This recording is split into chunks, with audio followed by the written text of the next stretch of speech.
नमस्कार प्रिय बंधुओं। नमस्कार। आज हम श्रीमद् भगवत गीता के चौथे अध्याय पर चर्चा के लिए पुनः उपस्थित हुए हैं।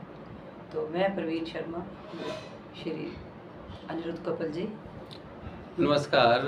इससे पूर्व भी हम चौथे अध्याय ज्ञान कर्म संन्यास योग पर बात कर चुके हैं। विष्णु भारती जी के साथ एक परिचर्चा में मैंने भाग लिया था। आज पुनः उसी चौथे अध्याय के कुछ अंश हुए पहलुओं पर, कुछ अंश हुए आयामों पर बात करने के लिए हम पुनः प्रस्तुत हैं। तो हार्दिक अभिनंदन प्रवीण जी। तो जैसे हम बात कर रहे हैं चौथे अध्याय पर, तो इसके कुल 42 श्लोक हैं जी, जिनके ऊपर हम पहले भी बात कर चुके हैं, लेकिन कुछ श्लोक बीच में चुनिंदा लिए हैं जिनके हम चर्चा करेंगे। तो इसका जैसे हर अध्याय का भगवान ने एक नाम दिया है, तो इसका उन्होंने नामकरण किया है ज्ञान कर्म संन्यास योग जी। तो भगवान अर्जुन की शंकाओं का समाधान करते हुए अब कह रहे हैं कि अर्जुन, मैं बार बार जहाँ पे इस धरती पर अवतरित होता हूँ, जब जब धर्म की हानि होती है और अधर्म बढ़ता है, तो मैं सज्जनों के त्राण के लिए और दुष्टों के संहार के लिए जहाँ मैं अवतरित होता हूँ। जी। तो कहते जो मनुष्य मुझे तत्व से जानता है वो कर्म बंधन से छूट जाता है। हाँ, जो मेरे इस अवतरण को तत्व से जानता है। जी, बहुत अच्छी बात है। हाँ, तो ये तत्व से जानना क्या? हाँ, वास्तव में बात पहले हम ये संदर्भ को समझें। जब वो ये कह रहे हैं कि जो मेरे इस अवतरण को, किस अवतरण को, कि मैं धर्म के उत्थान के लिए और अधर्म के समापन के लिए, विनाश के लिए अवतरित होता हूँ, तो इसका क्या अर्थ है? ये याद है बहुत पहले मैंने गुरुदेव सारथी जी से ये प्रश्न पूछा था जी, कि भगवान अवतार क्यों नहीं लेते अभी। तो उन्होंने जो कहा वो शब्द तो मुझे स्मरण नहीं, लेकिन जो भाव आज भी स्मरण है वो उन्होंने कहा कि उनको उस विराट को, सत्य को अवतरित होने के लिए किसी की अनुमति की आवश्यकता नहीं है। वो कब अरविंदो घोष बन, गांधी बन, रमन महर्षि बन, कहाँ किस कार्य को करने के लिए अवतरित होगा कोई नहीं जानता, और हर समय वो किसी न किसी रूप में अवतार धारण किए हुए हैं। ये सारे कार्य किसी जगह पे बहुत बड़ा कलाकार बन के, किसी जगह पे बहुत बड़ा चिंतक बन के, कहीं बहुत बड़ा इकोनॉमिस्ट बन के, वही तो कार्यरत है। और दूसरी बात, बड़ी बात, हम सब भी तो उसका अवतरित रूप ही तो हैं। जिसको ये बात समझ आ जाए कि मैं ना तो ये शरीर हूँ, ना ये मन हूँ, मैं इस शरीर में आई हुई एक चेतना हूँ, कुछ अवधि के लिए आई हूँ, फिर वो मैं किस कार्य के लिए हूँ, उसने मुझे किस कार्य के लिए भेजा है, इस पर चिंतन करता है और फिर वो अपने परमार्थ के मार्ग पर आगे बढ़ता है। यही बात भगवान कृष्ण कह रहे हैं कि जिसको मेरे इस दिव्य अवतरण की समझ आ जाती है। मेरे दिव्य अवतरण की मतलब कि वो भी कैसे, किस कारणवश इस धरा पर आया है, अपने उद्देश्य को समझे। हाँ, जिसको अपने उस उद्देश्य की समझ आ जाती है, मेरा लक्ष्य क्या है, मैं क्यों हूँ यहाँ पे, वो मुक्ति के, वो मोक्ष के मार्ग पर आगे बढ़ता है। तो वास्तव में बात वो अपनी नहीं, हम सबकी कर रहे हैं। केवल भगवान के अवतरण को नहीं समझना है, हम लोग क्यों हैं यहाँ पे आए हुए, इसको भी जानना है। सचमुच आज नई बात मुझे पता चली है। तो आगे भगवान श्री कृष्ण कहते हैं कि जो मुझे जैसे भजता है मैं भी उसको वैसे ही भजता हूँ। तो वो भगवान भी हमें भजते हैं भक्तों को। एक जगह पे कुछ ऐसे ही भाव एक चौपाई में प्रकट हैं। गोस्वामी तुलसीदास जी रामचरितमानस में लिखते हैं, जाकी रही भावना जैसी, हरि मूरत देखी तिन जैसी। जिसकी जैसी भावना है वो मुझे उस रूप में देख लेता है। वो कहते हैं जो मुझे जिस भाव से बजता है मैं भी उसे उस भाव से बजता हूँ। अब इसका भी बड़ा गहरा अर्थ है। इसका गहरा अर्थ ये है कि जिसको ये आभास है, जो समझता है, जो भीतर से चिंतन करता है कि वो तो मेरे अंग संग है, उसके लिए वो अंग संग है। जो कहता किसने देखा, वो कहता किसने देखा।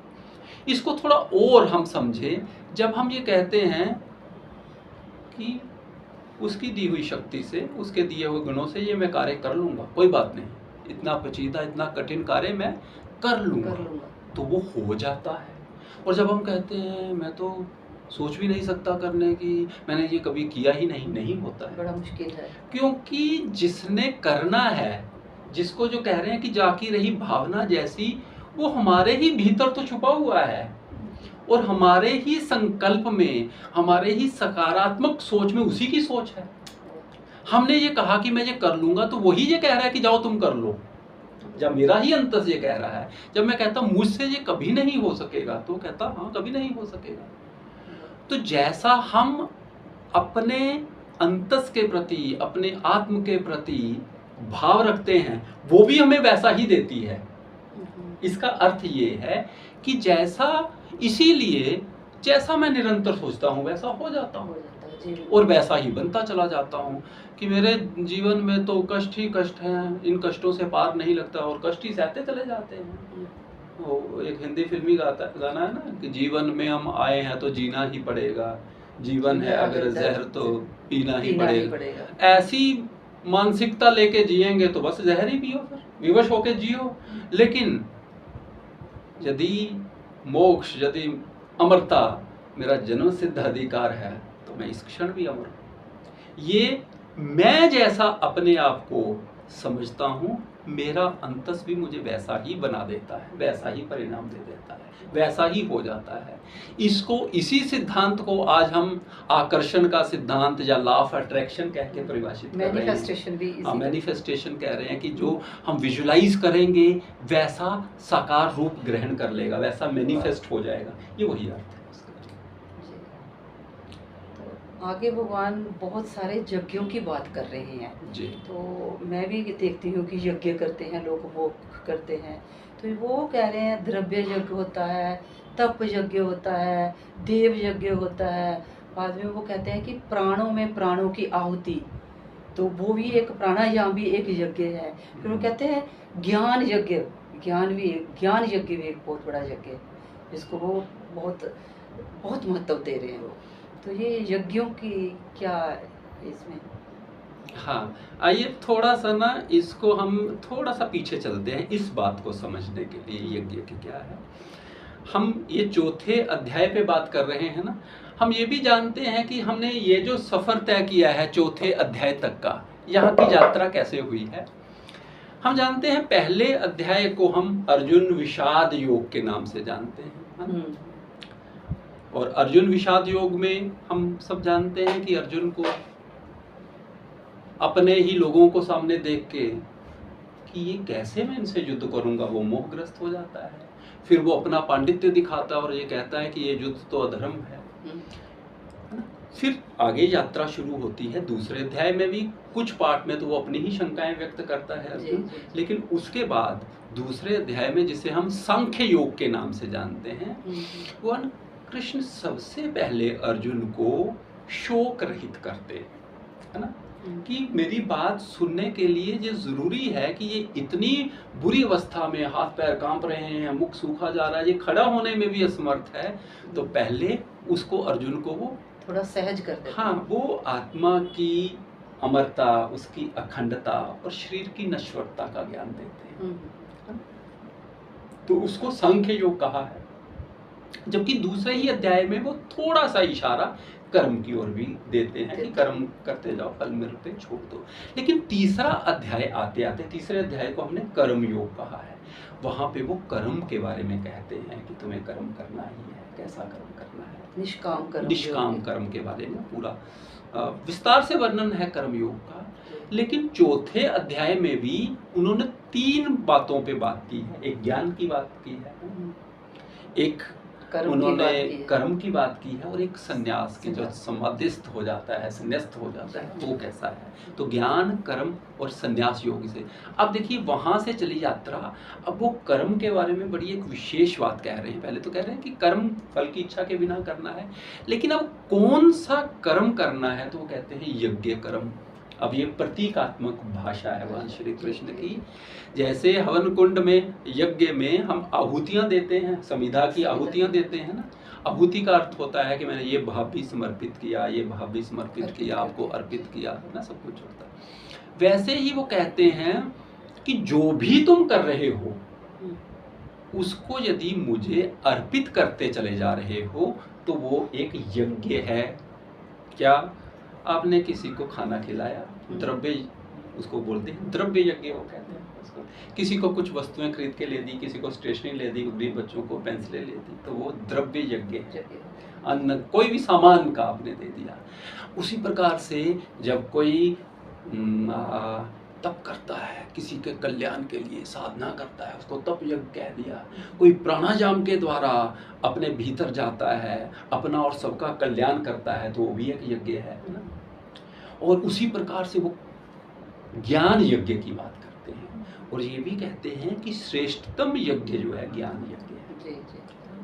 और उससे बड़ा, क्योंकि वो ज्ञान अग्नि हमारे पुराने सभी संस्कारों को भस्म कर देती है, ये भी कहते हैं। और अन्न तो एक बार उसे कुछ सुख दे देगा, 2 बार उसे सुख देगा, ज्ञान तो जीवन पर्यंत आदमी का मार्गदर्शन करता है। तो वास्तव में यहाँ यज्ञों के द्वारा वो ये कह रहे हैं कि जिस भी कर्म में समर्पण का, उसे अर्पित कर देने का भाव है, वो यज्ञ है। और वो कोई भी कार्य यज्ञ कार्य हो सकता है। क्योंकि देखिए इसी अध्याय में उन्होंने, इसी चौथे अध्याय में कर्म, विकर्म और अकर्म की भी बात की है भगवान कृष्ण ने। वो कहते हैं जो भी हम कार्य कर रहे हैं ना, जो भी कार्य करते हैं, यदि उसके साथ विकर्म कर ले, विकर्म जोड़ दे, वो कहते हैं विकर्म का अर्थ है कोई विशेष भाव जोड़ लें तो वो अकर्म हो जाता है। अब इसको समझें कैसे। मैं खाना बना रहा हूँ या बना रही हूँ और विवशतावश बना रही हूँ, तो वो तो परमार्थ वाला कर्म तो नहीं हुआ। कुड़ रहा हूँ, कुड़ रही हूँ, बना रहे हैं खाना। लेकिन यदि मैं खाना बनाने के कार्य में विकर्म को, सेवा को जोड़ लूँ कि मैं ये सबके लिए, सबके भीतर विराजमान परमेश्वर को ही भोग लगाने के लिए खाना बना रही हूँ, मैं सेवा कार्य कर रही हूँ, तो मैं खाना बनाते हुए भी आनंद का अनुभव करूँगा। और बनाते बनाते कार्य सहज होने लगेगा, जिसे अकर्म कहते हैं। तो इसी को कहते हैं कि करते हुए नहीं करना। जी। एक दिखाई दे रहा है करता हुआ, लेकिन भीतर से वो नहीं कर रहा है, इसी को अकर्म कहा गया है। और ये कहा गया है कि कोई भी कर्म अकर्म कैसे बनेगा? विकर्म के द्वारा, भाव के द्वारा। एक व्यक्ति किसी के चरण द्वारा है, वो कह रहा है कि ये क्या काम डाल दिया मेरे को। एक कह रहा है कि जैसे मैं प्रभु की ही सेवा कर रहा हूँ, तो विकर्म हो गया। तो वो विकर्म के द्वारा वो उसका वो कार्य उसको सर्वाधिक आनंद देने वाला कार्य बन गया, उसको आनंद देने वाला कार्य बन गया। इसलिए वो थकेगा नहीं। इसलिए वो लोग जो सेवा कार्य समझ के कर रहे हैं, इसको यज्ञ कार्य समझ के कर रहे हैं, उसको अर्पित करके कर रहे हैं, उन्होंने संसार में कितने कितने सुंदर कार्य करते हैं। सेवा वाले तो मैंने भी सुना कि थकते ही नहीं है वो। नहीं, आज भी हमारे यहाँ पे आज समाज ऐसे ही कुछ व्यक्तियों के कारण टिका हुआ है, जो बस निस्वार्थ भाव से सबके अपने और दूसरों के कल्याण के लिए कार्य करते जा रहे हैं। तभी इसी संदर्भ में भगवान कह रहे हैं कि हर कर्म की आहुति दे दो उसको। हाँ बिल्कुल, अर्पित कर दो, मुझे अर्पित करो हर कर्म को। फिर अगर हम यज्ञ ही बना लें, उसको यज्ञ ही बना लें। बिल्कुल बिल्कुल। तो आगे भगवान कहते हैं, इनको अर्जुन को समझाते हुए कह रहे हैं कि अगर आप इस बात को मेरे को सुन रहे हैं तो आप इसको समझने के लिए किसी तत्ववेता के पास जाएं। तो ये तत्ववेता भी ये जानने वाला हुआ, ईश्वर को जानने वाला, क्या हाँ, उसकी परिभाषा? देखिए जी बिल्कुल, तत्ववेता का अर्थ है जो उस परम सत्ता को तत्व से जानता है, उसके मूल को जानता है, उसकी वो कैसे सब जगह विद्यमान है, इसको उसने सुना नहीं है, ये उसके अनुभव में है, ये उसके दिनचर्या का हिस्सा है, वो उसको पल पल जीता है इस सत्य को, उसको तत्ववेता कहते हैं। जो पूरे के पूरे बाहरी आवरण को भेद कर भीतर उस चेतन स्वरूप को महसूस कर पाता है, देख पाता है, वो तत्ववेता है। वो कहते हैं दूसरे लोग आपको सूचना देंगे किसी के पास, लेकिन जो उस रास्ते पे चल रहा है, जो तत्व को जानता चला जा रहा है, उसके पास सूचना नहीं होगी, अनुभूति होगी। और व्यक्ति को सूचना नहीं बदलती है, अनुभूति बदलती है। इसलिए कुछ लोगों ने तो बहुत कुछ कहा ही नहीं, बहुत कम कहा हुआ है। महात्मा गांधी कहते थे मेरा जीवन ही मेरा संदेश है, मैं जैसे जी रहा हूं वही मेरा संदेश है, उसमें से ग्रहण कर लो जो आपको लेना है। जहां वो कहा जाए जो मेरा अनुभूत सत्य है। आचार्य चाणक्य ने एक बार एक स्थान पे कहा हुआ है, जिसको बहुत बार गुरुदेव कोट किया करते थे, अनाव्यासे विषम धर्मम अनाव्यासे विषम शास्त्रम अजीर्ण भोजनम विषम। वो कहते थे कि ऐसा धर्म जो मैंने धारण तो कर लिया है लेकिन अभ्यास नहीं किया, वो तो विष बन जाएगा। ऐसा शास्त्र, ऐसी ग्रंथ जिसको मैंने पढ़ा नहीं है, पढ़ा है लेकिन अनुभूत नहीं किया है, उसको तो मैं केवल दूसरों के साथ वाद विवाद करने के लिए इस्तेमाल करूंगा, किसी को हराने के लिए इस्तेमाल कर दूंगा, उसमें ये लिखा है तुम्हें ये जानना। लेकिन जिसने उसको अनुभूत किया है, वो तो कहते हैं, कबीर साहब क्या कहते हैं, पोथी पढ़ पढ़ जगमुआ पंडित भया न कोय, 2.5 अक्षर प्रेम के पढ़े तो पंडित। वो अनुभूति है, वो तत्ववेता अनुभूत सत्य को जानता है। और वन कहते हैं भाई ऐसे व्यक्ति के पास अर्जुन जाओ तो बड़ी विनम्रता के साथ, शालीनता के साथ, आदर भाव लिए हुए, सम्मान भाव लिए हुए, सेवा करते हुए, जिज्ञासावश, पूर्ण समर्पण भाव से, सेवा भाव से, आदर के भाव से उनसे प्रश्न करो और उनसे उत्तर। बहुत ही सुंदर, बहुत ही सुंदर। अर्थ यही है कि खोखले शब्द कुछ नहीं होते, उनके पीछे की अनुभूतियां ही सब कुछ होती हैं। तो अंत में एक बात मैं और आपसे शेयर करना चाहती हूँ। वो अर्जुन को बाद में कहते हैं, अर्जुन को इस अंतिम श्लोक में कह रहे हैं भगवान, कहते कि अर्जुन इस समय जबकि युद्ध तेरे सामने है, तेरे को कार्य करना चाहिए था, अपना कर्म करना चाहिए, अपना धर्म निभाना चाहिए, तुम शंकाग्रस्त हो। तो कहते जिस ज्ञान के द्वारा तुझे शंकाएं उत्पन्न हुई है, तुझे संशय उत्पन्न हुआ है, कहते ज्ञान की ही खड़ग से इस अपने संशय को काट डालो। तो ये ज्ञान ही उसको शंका में डाल रहा है और ज्ञान ही उसको निवारण करेगा उसका शंका। हाँ, ये भी बड़ी खूबसूरत बात है, बहुत सुंदर बात है। वास्तव में ज्ञान ही वही है जो हमें प्रश्न पैदा करे, जो हमें शंकाएं पैदा करे, जो क्या, क्यों, कैसे पूछने के लिए हमें तैयार करे। जो व्यक्ति, गुरुदेव बहुत बार कहा करते थे, जो एक किनारे पे, समुद्र के या नदी के एक किनारे पे खड़ा व्यक्ति है ना, वो कभी हाथ पैर नहीं मारता है। जो बीच में भंवर में कूद चुका है वही पार होने के लिए हाथ पैर मारता है। वैसे ही जो बीच में है, संघर्ष कर रहा है, वो एक जर्नी में है, जो जर्नी में है वो ही, उसी को तो शंकाएं पैदा होंगी।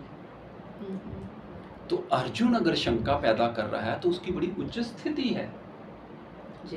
कई लोगों के तो जीवन में कभी शंकाएं कुछ होती ही नहीं है। सोए हैं तो सोए हैं, जी रहे हैं तो जी रहे हैं, मर गए तो मर गए, खा रहे तो खा रहे हैं, क्या खाना क्या नहीं खाना, क्या करना क्या नहीं करना, कभी किस बात की शंकाएं ही नहीं हुई। उसके मुकाबले में जिस व्यक्ति को शंकाएं हो रही हैं उसकी कितनी उच्च स्थिति है।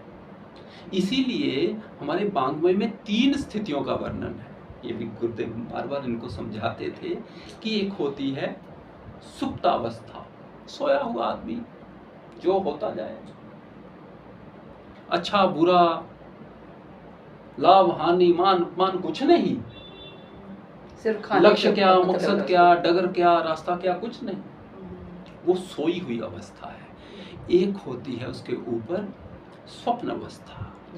स्वप्न अवस्था में नींद कुछ टूट चुकी है, कुछ सपने आ रहे हैं, उसी में शंकाएं पैदा होती हैं उसको। और फिर उसके बाद जागृत अवस्था है, जब निर्णयात्मक हो जाता है, जब जाग जाता है पूरी तरीके से, तो अर्जुन अभी उस स्वप्नावस्था में है और भगवान श्री कृष्ण के वचन उसको उस जागृत अवस्था में ला रहे हैं। और वो इसीलिए भगवान कृष्ण कहते हैं कि अर्जुन, जिस ज्ञान के द्वारा तुम्हें शंका हुई है उसी ज्ञान से तू अपने आप को शंकाओं का निवारण कर लो।